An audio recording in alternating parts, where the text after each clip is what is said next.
Professional and competitive shooter games are fast becoming a sustainable industry trend for mobile gaming, with both game development and smartphone hardware reaching the point where phones can absolutely deliver top-notch gaming experiences even for first-person shooters. So in this video I will present you the best shooter games you can play in 2019. Watch the video, and leave a comment with which game you like the most.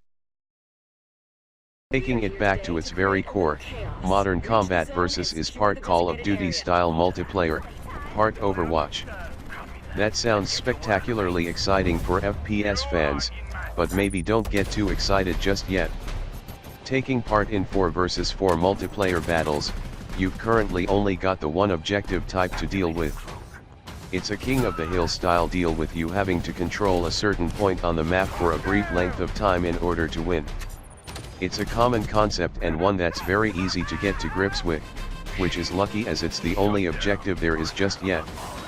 You move around by holding a finger to the left side of the screen with the right side dictating looking and your ridicule. Want to shoot at someone? Well, that's done automatically by default and it works pretty well. Simply aiming rather than having to worry about juggling yet another control is hugely beneficial on a touch screen, saving you some valuable milliseconds while you fire at your target. It works well and you'll still feel in control of the action.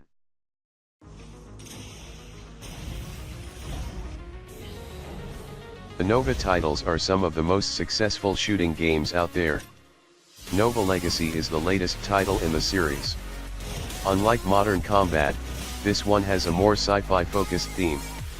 It's been called the Halo to Modern Combat's Call of Duty. It features good graphics, online multiplayer, and a campaign mode for solo play. There are also special events, crafting mechanics, and other things to help expand the gameplay. It's a freemium game, and that means there are some parts of the game that are frustrating. Other than that, there is a lot to love about this title. Payday Crime War is a new first-person shooter for Android that last year entered into a closed beta on September 10th. And it runs until October 14. Unlike Payday 2, you can now play as cops and robbers, which is an interesting twist. The idea is that teams of 4's cops face get to off against teams of 4 robbers, and it works out well. Of course, this is still a Payday title, so you can also expect plenty of loot to collect, equip, and upgrade, along with the ranked mode for those that take their mobile shooters seriously. When you first jump into the game, you are treated to a short demo that shows you the controls and your goal. After that, you can jump into a quick match of 4v4 online multiplayer mayhem.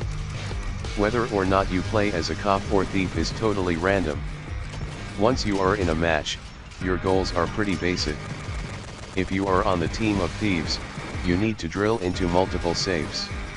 If you are playing as the cops, it's your team's job to delay the robbers' drilling process. Points accrue as you do this, and whatever team has the most points at the end of the match wins.